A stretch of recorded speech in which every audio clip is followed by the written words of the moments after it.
இந்த வாய்ப்பு எப்படி கிடைச்சது? ஆட்சி அமைச்சர் தாவேக்காவுக்கு தொழிற்சங்க பிரிவே இல்லை, கட்டமைப்பே கிடையாது. இப்ப தாவேக்கா கட்சியில புதுசா ஒரு அத்தியாயத்தை தொடங்கி இருக்காங்க. ஆட்சி அமைச்சாச்சு, முதலமைச்சர் அணியில் அமர்ந்தாச்சு.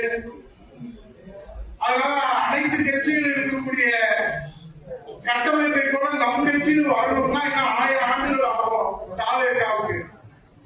அப்ப அவருக்கு ஒரு யோசனை தோன்றிருக்கு, நம்ம 100 ஆண்டு காலத்திலிருந்து கட்டமைப்பை வளர்ப்பதை காட்டிலும் யாராவது வளர்த்து வச்சிருந்தா அடுத்த கட்சியில் இருக்கக்கூடிய கட்டமைப்பை ஆட்ட போடுறதுனா இப்ப முதலமைச்சர் விஜய் ஜோசப் விஜயனுடைய களவாணிக்கலாம். அப்படிதான் இங்க இருந்த ஒருத்தர் வெள்ள ஊட்டி வச்சு ஒருத்தர் பாவம் உங்களெல்லாம் வழிநடத்தலை சொல்லி வழிதவறி போயிட்டாரு. அம்மா கிட்ட ஒரு ஆட்டோ கொண்டு வந்து நிற்பாரு. நாங்க அப்ப பேரவைச் நடக்கிற போது சொல்லுவாங்க தொழிற்சங்க பேரவையா அம்மா பேரவையான்னு. ஒரு ஆட்டோ கொண்டு நிறுத்தி அமைப்பு சாரா ஓட்டுநருடைய செயலாளர் ஆகிறாங்க. அதுக்கப்புறம் ஒரு குட்டியானை தள்ளி விட்டுட்டு ஒரு விநாயகர் கொண்டு வந்து நிறுத்தி தொழிற்சங்கத்துக்கே செயலாளர் ஆகிறாங்க. இப்ப பார்த்தா அந்த கேட்ல போய் பணிகளுக்குள்ள போய் காவல் தூக்கிட்டு நிற்கிறாரு. நீங்க யார் வேணாலும் காவல் தூக்கி பணிகள் கேட்டு போகலாம். உண்மையான விசுவாசத்தோடு ஒருவரை கூட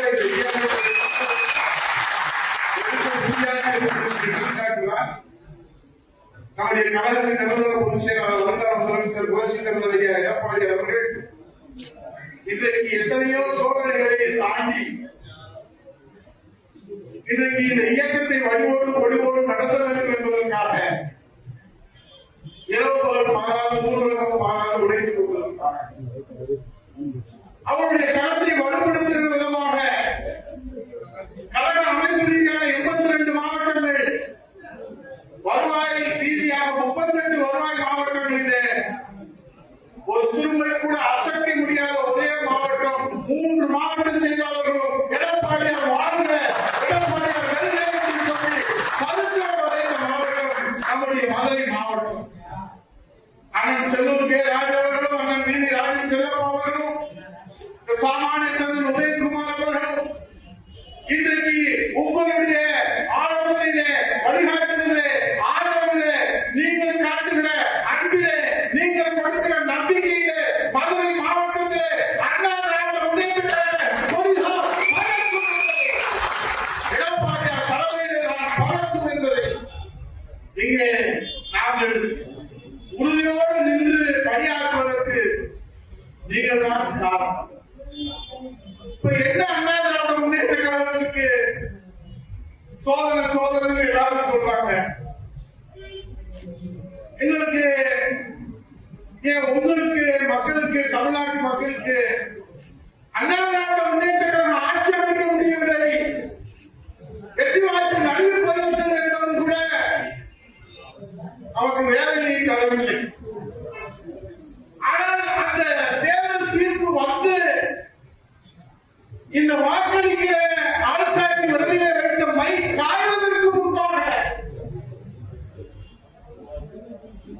எம்எல்ஏக்கள் விலை போகிற இந்த காட்சி இதுவரை தமிழ்நாடு கண்டதில்லை. இதுதான் இன்றைக்கு தமிழ்நாட்டு மக்களுக்கு வேதனையாக தொண்டர்களுடைய உழைப்பாலே தமிழக மக்களுடைய நம்பிக்கையாலே புரட்சித் தலைவர் எடப்பாடியாரை முதலமைச்சர் அணியிலே அமர்த்த வேண்டும் என்பதற்காக இலங்கையிலே வென்றவர்கள் இன்றைக்கு ராஜினாமா பண்றதை அரங்கேற்றி கொண்டிருக்கிறார். இப்ப ஏன் அப்படின்னா இந்த அச்சத்தோட போவாங்க, கவலையோட போவாங்க, கனவோட ஏன் போவாங்க தெரியுமா? இந்தியா ஒரு சட்டமன்ற உறுப்பினர் தேர்ந்தெடுக்கணும்னா என்ன செய்யணும்? அண்ணன் மேயர் இருந்தாரு, சட்டமன்ற உறுப்பினர் இருந்தாரு, பாராளுமன்ற உறுப்பினர் இருந்தாரு, 10 வருஷம் அண்ணன் கூட்டுறவு அமைச்சராக இருந்தாரு, நான் 10 வருஷம் அமைச்சராக இருந்தேன். அதே போல 15 வருஷம் எம்எல்ஏ இருந்தேன், எதிர்கட்சி துணைத் தலைவராக இருந்தேன். இதுக்கெல்லாம் நீங்க என்ன ஆதரவு கொடுத்தீங்க? நீங்க எங்களுக்கு எல்லாம் ஒத்துழைப்பு கொடுத்தீங்க. அம்மா எங்களுக்கு போட்டு புரட்சித் தலைவர் எடப்பாடியார் அவர்கள் எங்களுக்கு போட்டு கொடுத்தீங்கன்னு நாங்கள் இவ்வளவு மக்கள் பணியாற்றுவோம். இப்ப என்ன வந்து தீர்ப்பு? மக்கள் சேவை மறந்து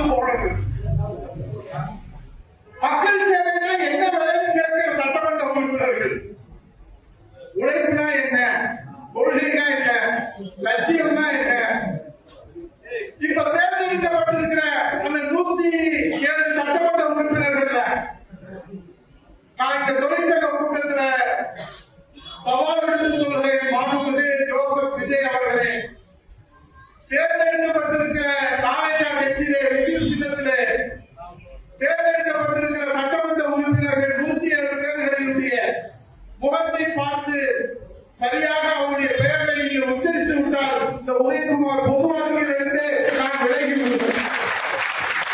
56 பேர் அடுத்த கட்சியிலிருந்து ஆகியப்படுவோம். இங்க சீனி கடையில் இருந்து ஓடுறோம். ஏன்னா இங்க தகுதி பார்த்து, சீனியாரிட்டி பார்த்து, உழைப்பு பார்த்து, தியாகத்தை பார்த்து, மக்கள் சேவையை பார்த்து, மக்களுக்கு அறிமுகமானதை பார்த்து இங்கே தேர்வு செய்வாங்க. அங்கதான் ஆலயம் கிடைக்கிறீங்க.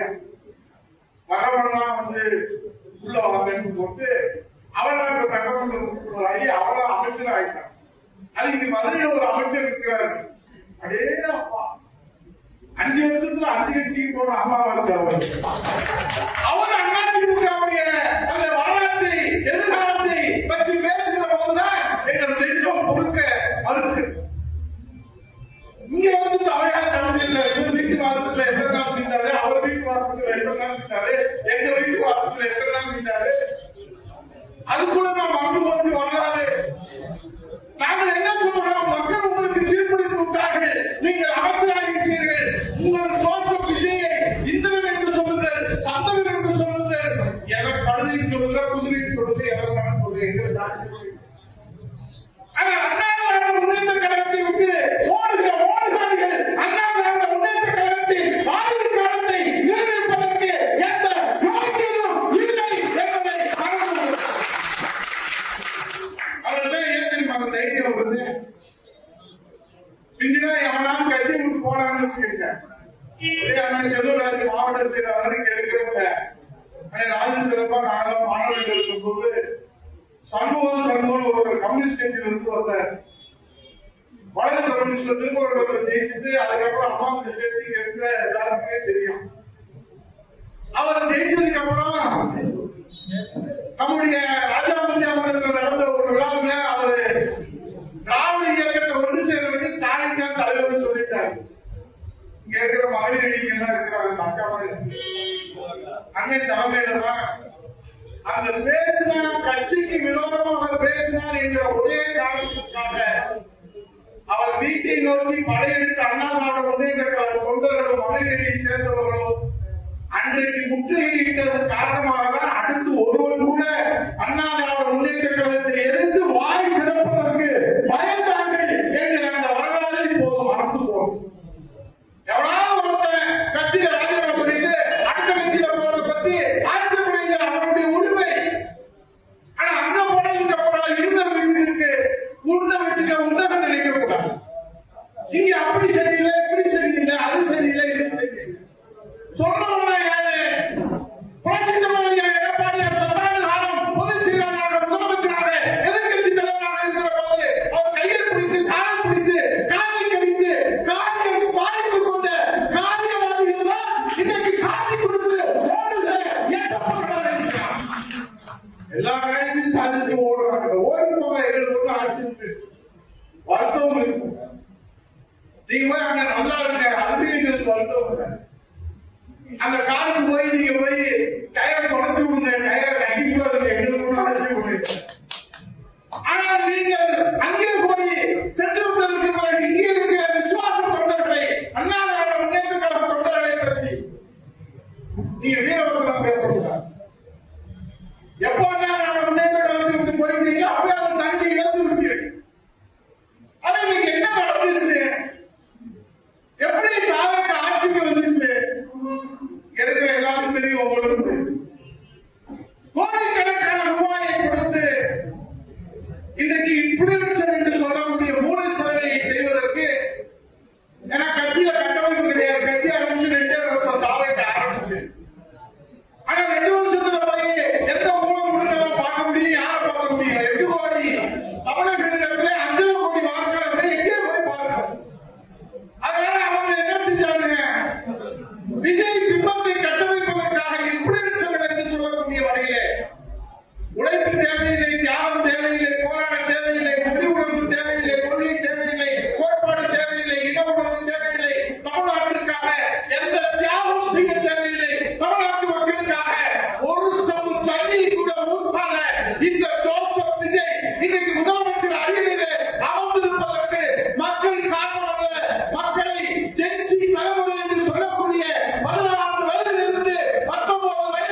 உடனே நம்ம முதலமைச்சர் வெளியே கூப்பிட முடியாது, நல்லா தெரிஞ்சுக்கிறோம்.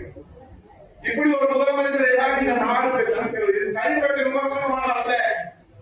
பொது வாழ்க்கையை வந்துவிட்டால் நீ நடிகராக இருக்கிறவரை, தாவிக கட்சியுடைய தலைவராக இருக்கிறவரை உங்களை விமர்சனம் செய்வதற்கு நாங்கள் தயாராக.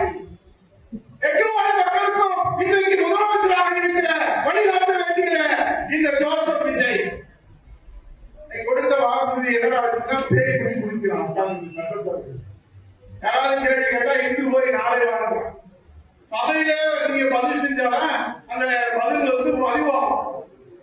நீங்க 10 வருஷம் எங்க அண்ணன் கூட்டுறவுத்துறை அமைச்சராக இருந்தாரு, அது பதிவு எடுத்து பாத்தீங்கன்னா வில்லிருந்து புறப்படுகிற அம்பை போல அந்த பதிவு என்பது எதிரிகளுக்கு சிம்ம சோப்பனமாக அம்மாவுடைய ஆட்சியிலே, எடப்பாடி ஆட்சியிலே பதிவு செஞ்சிருக்கிறோம். பேரை வந்துருச்சுன்னா நாங்க பதிவு செஞ்சிருக்கிறோம்.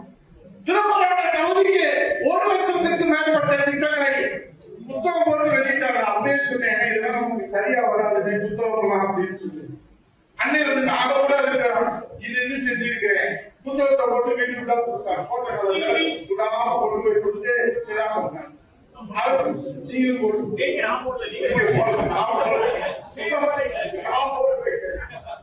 அவ்வளவு திட்டங்களை அந்த திருப்பரங்குன்றம் தொகுதி மக்களுக்கு செஞ்சிருக்கிறோம். அதனால இது ஒன்றும் நிரந்தரம் இல்லை, ஆட்சி ஆட்சி நிரந்தரம் இல்லை. இதேதான் திமுக நாங்க சொன்னோம், சட்டசபை சொன்னோம், நாங்க 3 பேரும் பேசியிருக்கோம். ஸ்டாலின் அவர்களே விளம்பர வெளிச்சத்தில் நீங்கள் ஆட்சி நடத்தி கொண்டிருக்கிறீர்கள். அந்த விளம்பர வெளிச்சம் விட்டு போனால் நீங்கள் வீட்டுக்குள் உட்காரணும் அப்படின்னு சொன்னோம். நாங்க கொஞ்சம் நாகரிகமா சொல்றோம். அது இப்ப இருக்கிற ஜோசப் விஜய் நல்லா சொல்றோம். 5 நிமிஷத்துக்கு குளத்துல பேசுறதுக்கே முதலமைச்சர் கொத்து போட்டாங்க. எவ்வளவு நாகரிகமான பேச்சு. பூர்வீக ராஜாஜி, கர்மவர் காமராஜர், புரட்சி தலைவர் எம்ஜிஆர், புரட்சி தலைவர் அம்மா, நம்முடைய புரட்சி தலைவர் எடப்பாடியார் அமர்ந்த அந்த முதலமைச்சர் அறிக்கையிலே அமர்ந்து கொண்டு இப்ப இருக்கிற இந்த தந்தரை சொல்றாங்க, கொத்து போட்டா போட்டாங்க. ஓடு ஓடு ஓடு ஓடுன்னு ஒரு இடம் ஓடுன்னு யார் ஓடுனா கல்லூரி யாரு சொல்லாத நம்ம புரட்சி தலைவர் எடப்பாடியார் இருக்காரு, அவங்க ஒரு கல்வி படிவோம். அந்த பையன் அப்படியே சட்டசபையில வச்சு குடிச்சிட்டு இருக்கலாம். இவரு அவருக்கு வக்காலத்து வாங்கி அவருக்காக பேசி அவருக்காக சொல்லி அதை வந்து தூண்டு போன சக்தி என்று ஜோசப் விஜய் அவர்களே சவாலுக்கு சொல்லுகிறேன். தூண்டு போன சக்தி என்று சொல்லுகிறேன். ஜோசப் விஜய் அவர்களே, உனக்கு பில் இருந்தால் தாய் இருந்தால் அண்ணா திமுக தூண்டு போன சக்தி என்று பெயரை சொல்லி சொல்லுகிற அந்த தைரியம் இந்த முதலமைச்சர் ஜோசப் விஜய் இருக்கிறதா? சொல்ல மாட்டான். அண்ணா திமுக நாட்டே கொடுத்துருக்கா அவன் சொல்றான். அண்ணா திமுகவோ பேரணிய பெருந்தகை அண்ணாவுடன் தொடங்கிய திமுகவோ புரட்சி தலைவர் எம்ஜிஆர் தொடங்கிய அண்ணா திமுகவோ கூட்டு களவாணி என்று சொல்றான். எந்த களவாணி சொல்றான்? ஜோசப் விஜய் சொல்றான்.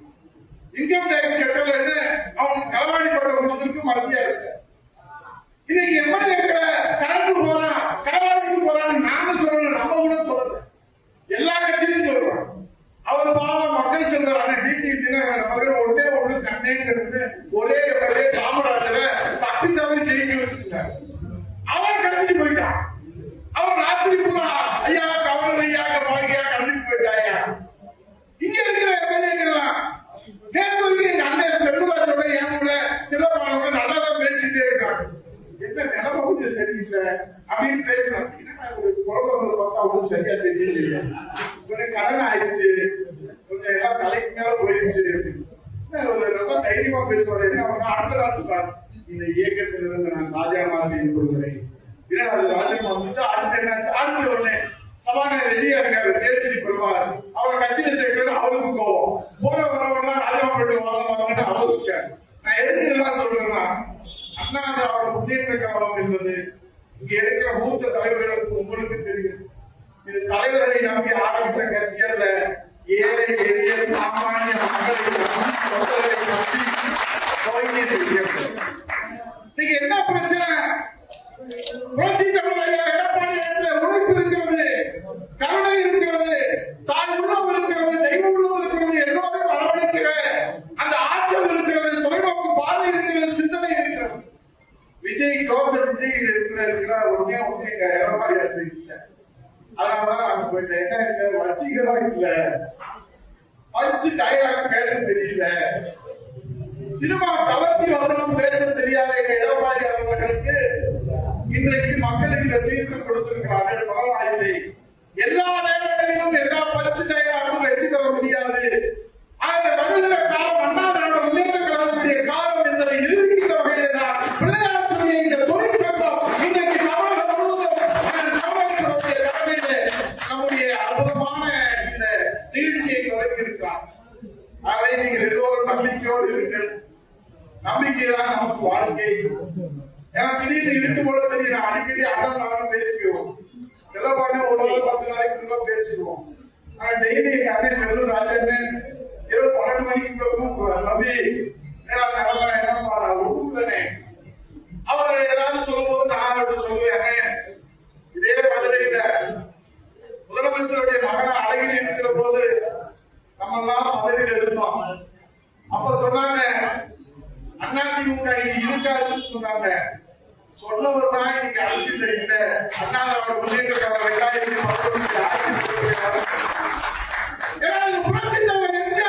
கட்சி, அம்மா உயிரை கொடுத்து வளர்ந்த கட்சி, புரட்சி தலைவர் ஐயா எடப்பாடி என்கிற சாமானியர் வளர்ந்த கட்சி.